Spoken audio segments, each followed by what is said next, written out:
Okay, so in this video, we're going to do the dreaded addition of ordinates. Students particularly don't like this one, but what we need to remember is all we're doing is trying to sketch a graph, a resulting graph from two shapes we already know. Now, it might be you've been given an equation and you look at the two components like these two here. We know what they look like individually, but not together. Or it might be that you've been given a graph and then you've been asked to sketch the resulting one. They've got two funny lines in there, you have to add them together. Okay, regardless of which case it is, whether you have something where you know both of them individually but not together, or whether it is they give you the graph itself, essentially all we do is we add the y values together for each one. For every coordinate, we look at the y ordinates and we add the y ordinates together. Something that comes up a lot is the idea of the final result of the domain. So you look at the domain of the individual functions and the final domain is the intersection. So for example, this one here, the domain of that one is all real values. The domain of this one is all real values except for 0. So the resulting domain will be the intersection between these, which is actually comes out to being all real values except for 0. So let's have a go at it. A couple of examples. We want to sketch the graphs of y equals x and y equals sine of x individually first. Once I've done that, I'm going to then add the y values. So let's do this. So sine of x, I'm going to call every one of these grids pi on 2, just to help me with my scale a bit. Something like that. That's 2 pi there. That's going to be 0 there. There's pi in the middle. That's a sine graph. Y equals x now. We're going to draw y equals x.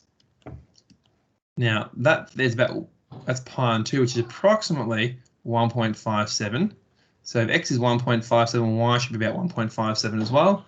Pi is about 3.14, so that means if x is about 3.14, so should y. We have y equals x, that means they're the same thing. So we end up with something looking like that for your x value. So your y equals x, sorry. And now what I do is I add the y ordinates together. And I always want to look for things like x-intercepts, because that's when one of them is 0 or both. I want to look for intersection points, because that's when they're both the same. And if you add two things that are the same, you end up doubling your result. Okay, and then you have to think about what happens if you're adding two positives. And sometimes you'll be adding a positive and a negative, what happens? So two positives, of course, gets a bigger result. A positive and negative gives you a smaller result than what you might have started with for this one. So let's look at it. Over here, I can see if x equals 0, they're both equal to each other there. The next one I want to look at is when they are both, or when one of them, sorry, is 0. Well, the sine graph here is 0.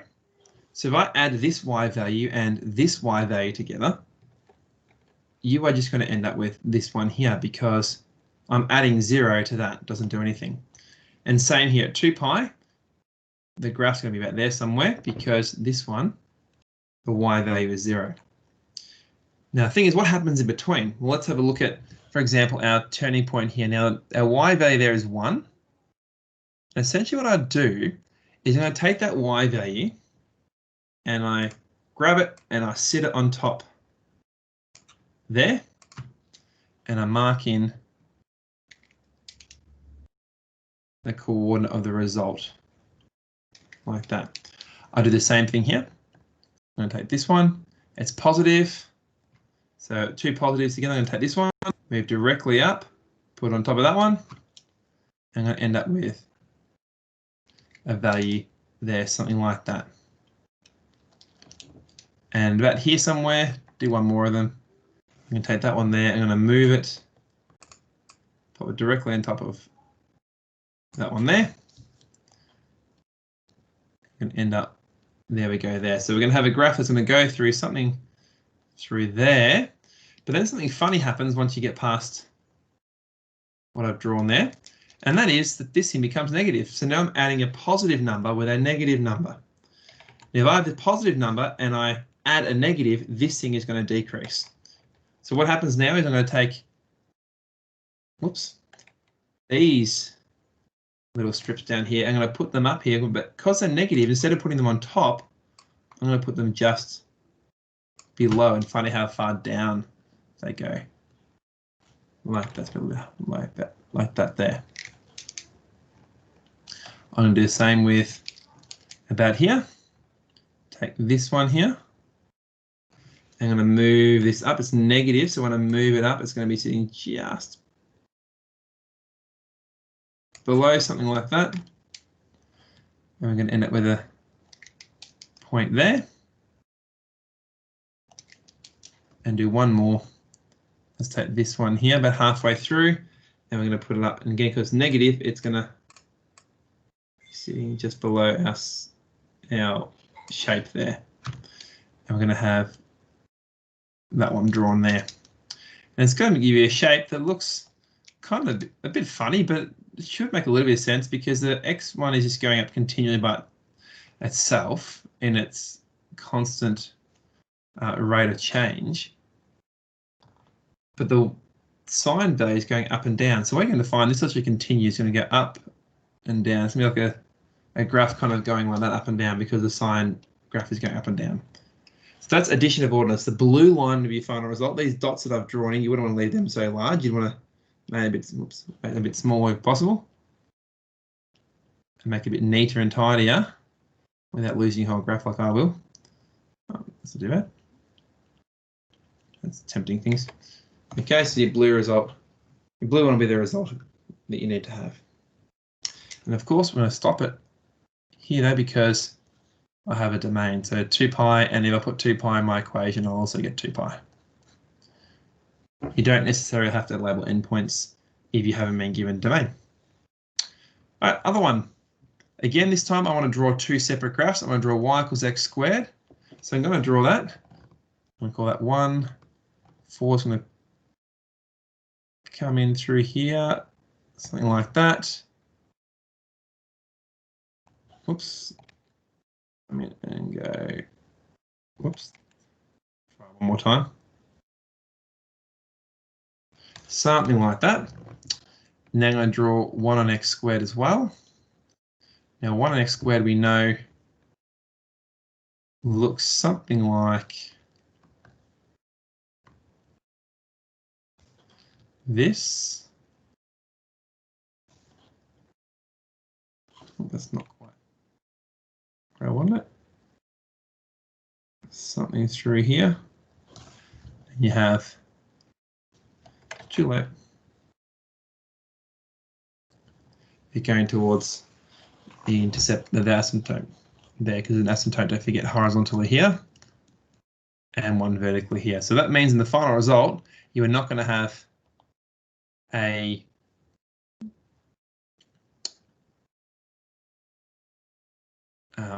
point x equals 0 in here. All right, so let's draw this one. So drawing y equals 1 on x squared separately, and now we find the equation of the two together.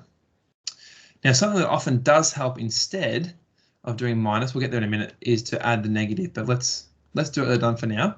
Let's subtract ordinate. So all the points are the same. We want to look for anything that's equivalent to each other. Also want to look at anything that is 0.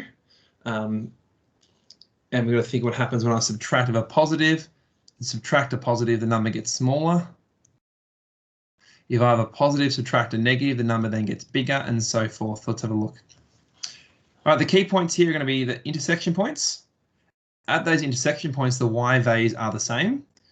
So if I do one y value minus the same y value, you'll get 0. So what happens is your final graph is going to have, in our case here, it's going to have an x-intercept there, an x-intercept there. I would traditionally use this 0 point there, but the thing is that's on the asymptote. So the asymptote stays in the final graph. The vertical one does at least. The horizontal one is going to go. Next one we're going to do is we'll look at, for example, maybe look at this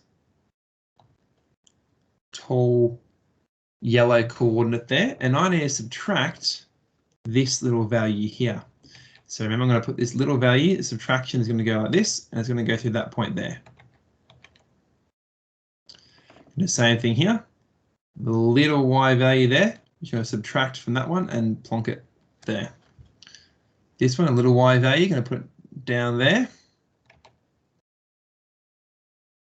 And this little section you can hopefully see is actually sort of going to go towards the yellow one over a long period of time, but that's only because this one's getting smaller and smaller, becoming towards 0. So essentially I'm taking away 0 by the time I get to about here, which means this blue line I'm going to draw in a minute is going to essentially become that yellow line. And the same is going to happen on this side, because I've got a very small y value there. I'm going to take it off there. I'm going to end with a point there. I'm going to do the same thing here. It's a very small y value, It's going to end up being about there-ish. And you can see this is going towards 0. The y value is going towards 0 here. So I'm subtracting that from the y value up here. It's going to give me 0. Sorry, it's going to give me 0 change. It'll leave me at the yellow line. Can't get my colours right. Now this little bit in between, we haven't done it yet. We're doing the yellow one minus the green one. Well, the yellow one here is not very big, but I'm taking away the green one. This is the green one here. I need to take that away. So remember, taking it away essentially puts it underneath like that. So I end up with a point down there. And do the same thing again. This is going to be really tall.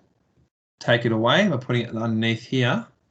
You have a point that comes further down here. Same on this side. We've got this one here is going to come off the y value of the yellow in the same positioning. Like that, and it's going to continue down this way. So we're going to end up the graph. It's going to start near the yellow. It's going to come down and go towards essentially this asymptote. And then the same thing's going to happen, but in reverse in this case. It doesn't always work out symmetrical. In this case it has, but it doesn't always work that way. And you're going to go up towards essentially this yellow line up there like that.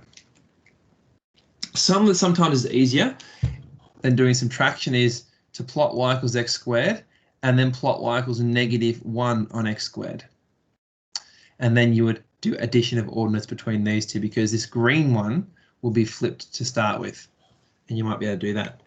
Well, you can do that. It depends on preference. But for now, that is how you do addition of ordinates.